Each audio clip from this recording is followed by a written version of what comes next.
Ben, pois moi boas, benvidos e benvidas de novo a un novo contido do que hoxe estamos aproveitando que está por aquí por Ourense. Estamos con Emma López, que é conselleira non. Bueno, non estaría mal. Igual, non algún estaría día, quen mal. sabe, non? Conselleira. Conselleira significaría que temos o goberno e que o PP xa non goberna en Galicia, así que non sería nada mala. Sí, non sei se é unha cousa que se vexa moi preto neste momento da vida. Bueno, quedan 3 anos. Quedan 3 anos. Hai que mirarlo con esperanza, dirías. Sempre. Tú eres conselleira. Son conselleira. No Ayuntamiento de Madrid desde hai canto? Dende hai 6 anos e medio, sí, 7, 6. É viceportavoz do Partido Socialista, ou non? Tamén. Portavoz de temas económicos, transformación digital, emprendimento, impacto social. Como é dar a guerra nun concello hoxe como é Madrid, no que a dereita pois, ten o control absoluto? É dicir, como é dar a guerra do Partido Socialista, máis que é un partido dentro do reparto de concelleiros, tal como quedou das últimas eleccións, pois máis minoritario, podemos dicilo así, porque é verdad que Más Madrid xa baixou con respecto a cando estaba a época Carmena, pero o Partido Socialista non acabou de remontar. Como é esa loita diaria nese concello tan importante no Estado, non? É unha loita intensa, moi intensa. Teñen maioría absoluta, non lle sentou nada ben, porque a verdade é que... Non lle sentou nada ben. Non lle sentou nada ben, porque non che vou dicir agora que o Almeida alcalde que pactaba con Vox era mellor, porque, en fin, elixen entre Guatemala e Guatepeor, pero a verdade é que o absolutismo sentoulle fatal. Xa non escoitaban moito, agora xa non escoitan nada, pero que xa non nos escoitan a nós, que ao final somos un grupo político, e que non escoitan a cidadanía, non escoitan as asociacións, e que non escoitan a nadie. Fixeron unha ordenanza de terrazas que aprobaron, de feito aprobamos neste pleno, que non escoitaron a ninguén, nin os hosteleiros, nin os veciños, nin as asociacións de persoas con algún tipo de discapacidade, a ninguén. É como se lle cortaran as orellas, como Van Gogh, pero nas dúas orellas, e por culpa da maioría absoluta. Entón, eso é complicado. É verdade que sacamos o mellor resultado dos últimos 20 anos o Partido Socialista, parece que non, pero é importante que ir pasiño a pasiño e revertir as tendencias moitas veces é moi difícil. Co cal estamos no camiño correcto, eso sempre é boa cousa tamén. A última vez que fixemos entrevistas aquí aos líderes locais, que foi por maio, cumplíndose 2 anos dese mandato municipal, pregunteilles a todos eles si se vían como candidatos ou candidatas de cara ás seguintes eleccións. A última candidata da túa xurisdicción foi Reyes Maroto, se non me equivoco, ministra de Industria no seu momento, non? Sega será a nosa portavoz. Sega será portavoz. Vai ser a candidata do Partido Socialista de Madrid. O teñen que decidir as bases.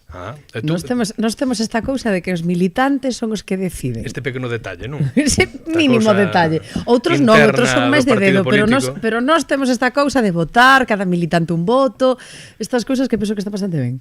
E se hai unha proposta de que Emma López sexa a candidata a alcaldía, pode ser que podan votala, incluso os socialistas madrileños. Hombre. Sería posible? Quer decir, tú quererías que eso acontecese? Imposible non é. Eu sempre estaría a disposición do meu partido, pero penso que agora non é... Non é momento? Non sei, tampouco penso nelo. Non sei, eu creo que, polo menos desde fora, dá a sensación de que eres un perfil que dá... que, bueno, desde o teu posto no partido, dá unha batalla polo partido nunha cidade que non lle é favorable, xa desde hai tempo mesmo. É a miña labor tamén. Eu sou concelleira para algo, pero vamos, que encantada e que moitas grazas. Non, eu digo, creo que é unha idea de que non... Tío, deixas aí, por si acaso. Creo que é unha idea que non está illada, que non está illada, mesmo creo que hai algún compañeiro teu aquí que non lle disgustaría tampouco. En todo caso, falamos antes de comezar a entrevista, remontábamonos a unha campaña moi complicada que foi a do 23 de xullo dese ano 20. Era 23, era ano 23, non sei se era 28 de xullo, xa non estou moi fino ahora mesmo. Era xullo do 23, eso seguro. 23. Penso que era 23 ou 23. Unha campaña moi intensa, moi complicada e que bueno, foron 2 meses, porque desde as municipais ese momento foron 2 meses. É verdade que viñamos de outra campaña, co cal o partido xa estaba super mobilizado. Estaba engranado, todo engranado, pero é certo que, bueno, que tampouco é fácil de repente cambiar o chip a unhas xerais que ninguén contaba e bueno, con resultado que evidentemente foi favorable nese sentido. Menos de Ángeles Barceló. Total. Eu vou dicir que cando se anunciou, despois dun segmento electoral que fixemos aquí en o que estaba levantando da cama. Por certo, un segmento bastante exitoso, non? O das municipais máis do que o dos xerais, porque polo que se chame as competencias, non? Pero pero viñamos de estar toda a noite seguindo unhas eleccións que se decidiron por moi pouquiño, e o día seguinte, efectivamente, é igual que Ángels, levei as mãos á cabeza e dixo, non é posible, estamos de broma, Pedro, por favor, que está pasando aquí? Pero así foi. Como viches esa campaña? Xa que comentábamos que me interesaba ahora ver cal foi a túa labor, que entendo que desde o partido tamén sacouse toda a artillería, sacouse a Zapatero, chamouse a casa Zapatero, vamos, e Zapatero respondeu. Tú como vives esa campaña? Pois eu non estaba todavía no papel federal, eu estaba solamente no Concello, con sorpresa, como a todos, porque ao final podes levar as mãos á cabeza ou non, pero foi unha decisión moi audaz do presidente, que ten a competencia para convocar eleccións, e puxémonos a tarefa, pero con moitísimas ganas, porque ao final as municipais e as autonómicas tiveron unha cousa que os resultados non eran tan malos como as consecuencias que tiveron. Cando ti viñas os números non eran tan terribles. A cuestión é que era que se había un concelleiro para arriba, un concelleiro para abajo, concelleiro para abajo. Un diputado para arriba, un diputado para abajo, diputado para abajo. Entón, de feito, por iso houve tantísimos pactos PP máis Vox. Gañamos moitísimos concellos. Vénseme a cabeza o caso de Valladolid con Óscar Puente, pero non solo, pero non foi suficiente. Lexítimo. Isto é así, e non só entendemos desa maneira. Sí, aquí entón, o PSOE cantos concellos gañou da maneira contraria, é así. Sí, pero non sei que o recoñecemos, mentras que eles seguen pensando que Pedro Sánchez é un goberno ilexítimo. Pero bueno, esa outra parte da película. Correcto. A cousa era que tiñamos como ganas desa segunda volta, de decir, a revancha. Esta sí que non se nos escapa. Foi unha campaña difícil, e non foi tanto a Zapatero o bo que ten é que non hai que chamalo, xa venen. É espectacular, porque é verdade que ser presidente é difícil, pero probablemente é máis difícil ser bo expresidente. E Zapatero está a ser un expresidente extraordinario, onde sempre que hai que axudar, sempre que hai que estar, cun talante espectacular, cariñosísimo. É verdade que o quero moito, pero é fantástico. Hai outro que xa non tanto. Xa non está tan presente, nin é tan favorable. Ves, xa dis todo. Creo que todos temoslo na cabeza, non? Viva Zapatero. Como nos gusta Zapatero. E deixámoslo aí, non? Nos gusta moitísimo Zapatero. Entón a cousa é que ti comentas unha parte que foi importantísima, que foi Zapatero, pero logo hai outra que a mí gustaba moitísimo rememorar, porque además foron os meus compañeiros de Ferraz, que os quero moitísimo, que temos un equipazo extraordinario, que foi o Perro. Ajá. Ti te lembras cando esa dereita, esa ultradereita pretendía insultar a Pedro chamándolle Perro Sánchez, o Perro Sánchez, e de repente dimos a volta. Resignificouse, sí. E Perro Sánchez era o mellor que podía facer, o mellor que podíamos ter, e todos éramos perros e perras, e levábamos cansos os mítines, e foi un estado de ánimo. Eso foi unha cuestión espectacular, onde puxemos en práctica eso de non hai odio se ti o resignificas e lle das a volta. Eso, de verdade que estou orgullosísima dos meus compañeiros da casa que son os que o fixeron. Tú crees que se hoxe se convocan eleccións ese estado de ánimo repítese? Pois eu penso que sí, porque a verdade é que cando vou pola rúa a xente transmíteme moitísimo ánimo e dime moitísimo eso, dille a Pedro que aguante, porque ao final máis allá do ruido de todas estas historias. Pois mira, temos moitas cousas pendentes. Temos unhas tarifas tremendas en vivenda, en desigualdade probablemente, nos salarios, nas condicións da xente máis xoven, pero tamén é verdade que estamos en récord de afiliación á Seguridade Social. Temos 22 millóns de persoas traballando e nunca tiveramos tanta xente. Temos unhas tasas de paro que non as viramos dende antes da crisis financiera, en 2007, 2006, está a subir o salario mínimo, están a subir os salarios, a bolsa está en cifras récord.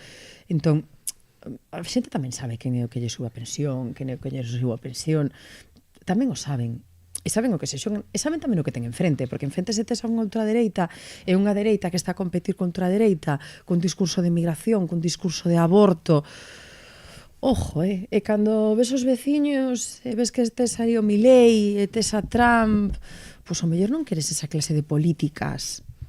Sin embargo, Vox está subindo moito nas enquisas e entendo que é porque quizáis este axitar o fantasma, e isto non é unha cousa que eu descubro aquí, é un análise político que se está repetindo nos últimos meses, que axitar o fantasma da ultradereita non soluciona os problemas de hoxe. hoxe estáse no goberno, nun goberno que está nunha dificultade parlamentaria pois grande, non? Sí. E claro, executar medidas que solucionen os problemas parece que sería a prioridade fronte a decir o que pode vir nun cambio de goberno. Eu penso que se poden facer as dúas cosas e de feito as estamos a facer.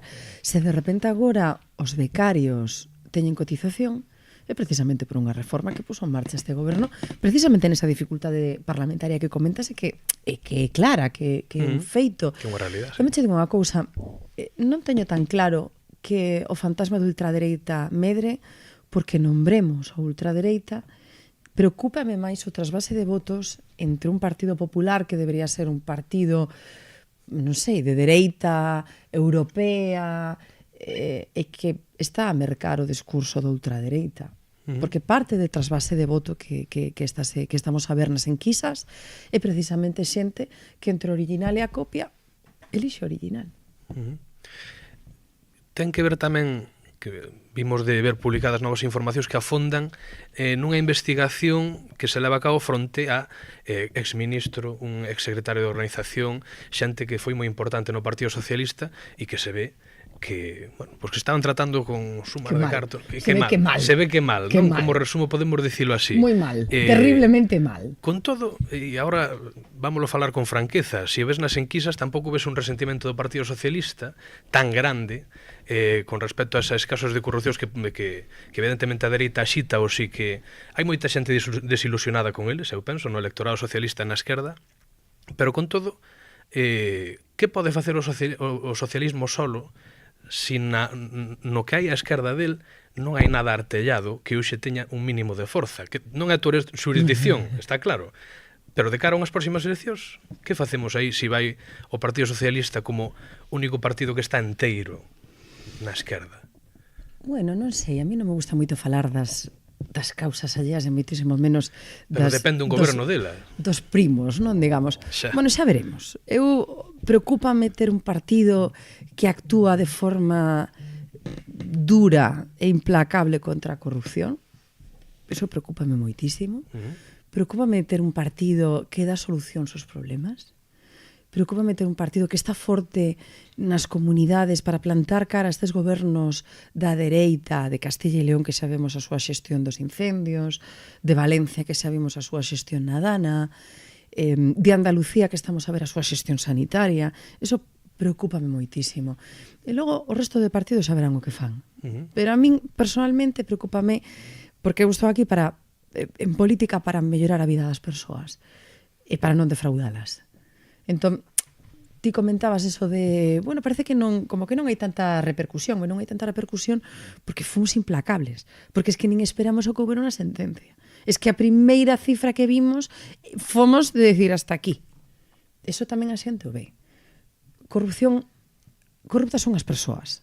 A cuestión está en que fas con elas. Se as afastas porque non queres ter nada parecido nin similar na túa casa, ou se as protexes. Eu non estou a ver no resto de partidos que precisamente nesta semana estamos vendo os casos de corrupción tremendos en Andalucía, con detidos. Eu non estou a ver ese escándalo, non se escandalizan. Eu escandalízome cando é no partido de enfrente, pero especialmente cando é no meu. Eu penso que tamén a ciudadanía empatiza con eso. Emma, para rematar, por que estás aquí? Xa solo para afastando todo do terreo político. Aquí en Ourense. Aquí en Ourense. Porque temos unha agrupación local espectacular que tiran de min e montan uns saraos fantásticos e non os podo perder. Así de paso, pues, levo tamén un pouquiño de queso para casa que aprovechei para mercar no mercado. Pero que fixaste de que tiña pues mira, acto de hoxe? Fixemos un acto espectacular que a verdade que increíble o que organizaron. 50 mulleres, pero magníficas, pioneiras, a primeira decana do Colexio de Abogados, entrenadoras de alto nivel, de alto rendimiento, presidentas de asociacións, empresarias, de todos os sectores, pois falando de os 50 anos que levamos en liberdade, de todo o que levamos percorrido no camiño de igualdade e, por desgracia, de todo o que nos queda por recorrer. Así que hoxe estamos, mira, temos o micrófono morado, hoxe un pouco día morado porque ao final estamos esta semana do 25N, temos que, por desgracia, seguir reivindicando que as mulleres todavía nos matan por ser mulleres, todavía cobramos menos polo medio feito de ser mulleres, todavía nos enfrentamos a unhas desigualdades polo feito de nacer muller. E, bueno, como estamos moi comprometidos coa igualdade, pois aquí estamos. E hoxe toca Ourense, eu non podo estar máis feliz.